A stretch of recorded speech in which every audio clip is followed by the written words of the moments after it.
Tasty হৈছে। ভাগিনে মামীয়েকক ৰান্ধি খুৱাইছে দেই। সি বোলে কুকিং কৰিছে আৰু মই খাব লাগে। মৰ্ণিং শুই উঠিয়ে তাৰ লগত খেলিব লাগে আৰু অলপ সময় তাৰ লগত খেলাৰ পিছত আমি দুয়ো ওলাই আহিলোঁ বজাৰ কৰিবলৈ, কিয়নো আজি হৈছে ছানডে।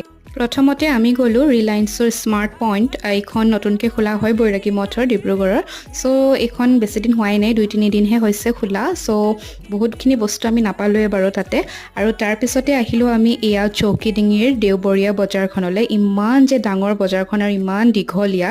ডিব্ৰুগড়বাসী এই বজাৰখনলৈ সদায় ৰৈ থাকে, কিয়নো ইয়াতে ইমান ফ্ৰেছ সকলোখিনি বস্তুৱে পোৱা যায়। শাক পাচলিৰ পৰা আদি কৰি মাংসৰ পৰা মাছৰলৈকে আটাইখিনি পোৱা যায়। আৰু আহিয়ে লোকেল চিকেন বনালোঁ। মই একেবাৰে চিম্পলকৈ বনাইছোঁ, কিয়নো আমাৰ ভাগিনটো আছে, সিও খাব লাগিব। দেন ৰাতিলৈ আমি ওলালোঁ তুলনি বিয়া এখন খাবলৈ আটাই। আৰু মই পিন্ধিছিলোঁ এইযোৰ পাটৰ কাপোৰ আৰু গ'ল্ডৰ নেক পিচটো। আৰু দেখিছেনে, সি মোৰ কোচতেই বহে। পিছে কইনাকহে দেখুৱাবলৈ নহ'ল পাই।